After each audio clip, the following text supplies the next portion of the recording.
There was a preacher in the 1950s who actually hung alive over 900 members of his church and also hung alive himself in a single day. And here is the story. So the name of this man is called Jim Jones. He was a preacher in Indianapolis in the United States of America.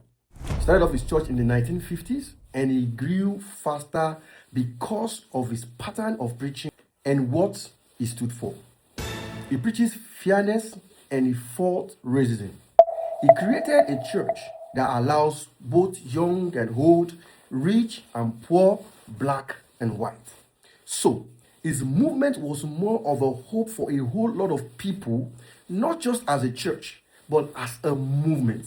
And within a short period of time, he began to grow followers and has a lot of influence in America at that point in time. The name of his church was the People's Temple.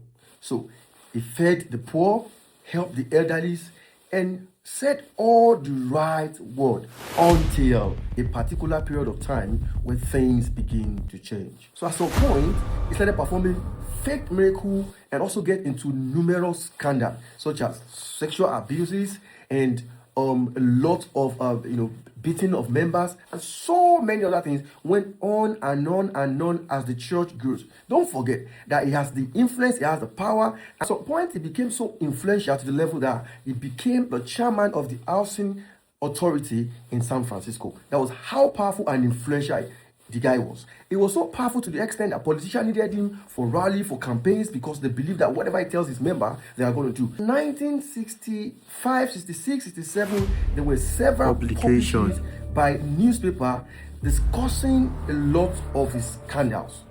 The sexual abuses, the beating of members, and other scandals that were involved with him and a member of the church.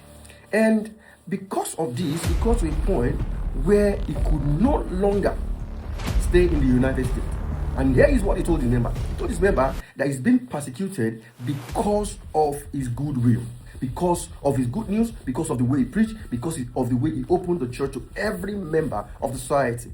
Finally, in 1977, he told his member that they should move away from the United States and start all over from a new place. So they decided to move to Guyana, where he founded a new church there. His 900 most loyal followers followed him, leaving everything they have from the United States down to South America, Guyana. Everything seems all right in the beginning when they first moved. But at the end of the day, things started getting worse and worse. Bad food, bad water, nothing really serious is happening. They just work every day. Some get abused, some get beaten, and so many other scandals started getting worse and worse and worse by the day. Now, here is the main problem. These people have restricted contact to the outside world. Their family became worried, their people became worried. They can't even send letters out. No one is also allowed to leave. And this become a major problem to some of their family. This is where the story gets really weird. At some point, the relative of those people who has followed Jim Jones to Guyana came together and formed a concerned relative group. They contacted the government to help them seek their people who have moved to Guyana with this pastor. This visit was led by a congressman called Leo Rayon, led with other pressmen and a few family members to Guyana. When they got there, everything seems okay. They pretended as if everything was okay, just so that they wouldn't be able to see anything wrong with them moving there. But one of them was able to hand over a letter to one of the press persons that, please help us to leave this place. At that point in time, and the next morning when they were supposed to leave Guyana back to America, 15 people out of the people that were in this Jim Jones church asked them to please follow the congressman back to America. And then they asked the pastor, and then he said, oh, it's okay, let them follow the congressman. But inside, he was furious and was happy that was going to lose 15 members of his church. So the moment these people get to the plane and they were about to board, the guards of this pastor went there and began to shoot. Killed almost everybody, just one person survived. Here is the thing though. Immediately this happened, this preacher, Jim Jones, already knew that there's a problem coming. And he understood that the US government is definitely going to come for him. Guess what he did?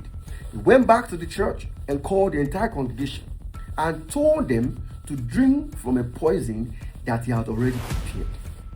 People were begging. He told them to start with their children and then they should start taking it after giving it to their children. People start begging. Some people took it, but people who didn't take this poison were injected with the poison. And within 1 hour, over 200 children were unalived and over 900 adults were also unalived. And him himself also found with a gunshot wound that actually killed him. Here is the moral of this whole story. Whatever doesn't seem right, whatever your mind says is wrong, believe it to be wrong. 2 plus 2 should be equals to 4. The things that you've known to be true for over a decade is supposed to be true forever.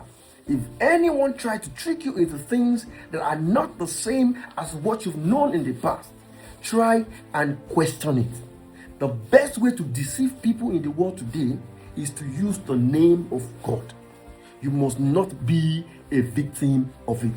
Thank you for listening this far. I'll see you on the next one. Have a wonderful day. Bye-bye.